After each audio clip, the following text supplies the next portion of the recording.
Hello guys, আসসালামু আলাইকুম। সবাই কেমন আছেন? আসলে সবাই ভালো আছেন। আলহামদুলিল্লাহ ভালো আছি। তো এতদিন তো খাইছেন টাকি মাছের ভর্তা। তো আজকে আপনার নতুন রেসিপি দিতে আছি। কই মাছের ভর্তা বানাবো আজকে। তো চলুন ভর্তাটা বানাই। তো দিয়েছিলাম তোরাইতে তেল, এর দিলাম হালকা একটু হলুদ কালার অনেক লেগা। মানে এখানে তেলের মধ্যে মাছটা ভাজালাম। একটু তেলটার মধ্যে হলুদ দিলে মাছটা কালার হইব। তাহলে তেলটার মধ্যে একটু হলুদ দিলাম। তো মাছটা একটু কালার হয়েছে, নাহলে ফ্রেশ করে থাকবো।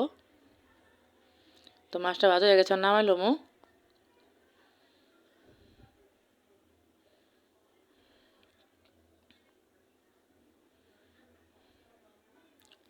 তো মাছটা নামাই লইছি। অনেক এমতে করে মরিচগুলো ভাজালাম তেলের উপরে। একটু ভালো করে ভাজলে মরিচটা সবুজ কালার কাইটা যাব। তো দেখেন মরিচটা ভাজা হয়ে গেছে, নামাইলাম। এটা পেস্টি ভাজালাম তেলের উপরেই। এই ভর্তাটার ভিতরে আমি কাঁচা কোনো তেল দিব না, এই তেল এই ভর্তা বানামু। তো হাত দিয়ে বানামু, পাটা লাগবো না। তো দেখেন মাছটা পেস্টটা মরিচটা ভাজা হয়ে গেছে, এখন নামাই লইছি। এখন দেখেন ভর্তাটা বানালাম, মাছের কাঁটাটা ফালাই দিচ্ছি, মরিচটা হাতে ডলুম। তো মরিচটা ভালো করে ভেঙে লিতেছি। এখানে আমি পেঁয়াজ কুচিটা ভাজা লইছিলাম, ওইটা দিয়ে দিব।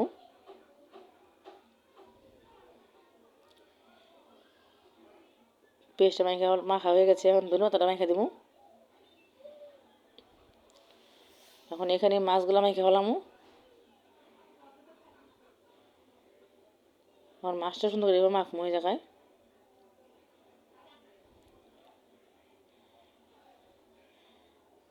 দেখেন কত সুন্দর একটা রেসিপি হয়েছে ভর্তা। তো সবসময় তো টাকি মাছের ভর্তা খান, তো কই মাছের ভর্তাও খাইতে হবে, খুব টেস্ট লাগে। তো আজকে আপনাকে বানায় দেখাইছি। তো ভর্তা বানানোটা কেমন হলো অবশ্যই কমেন্টে বলে যাবেন। আর ভিডিওটা ভালো লাগলে সবাই শেয়ার করে দেবেন।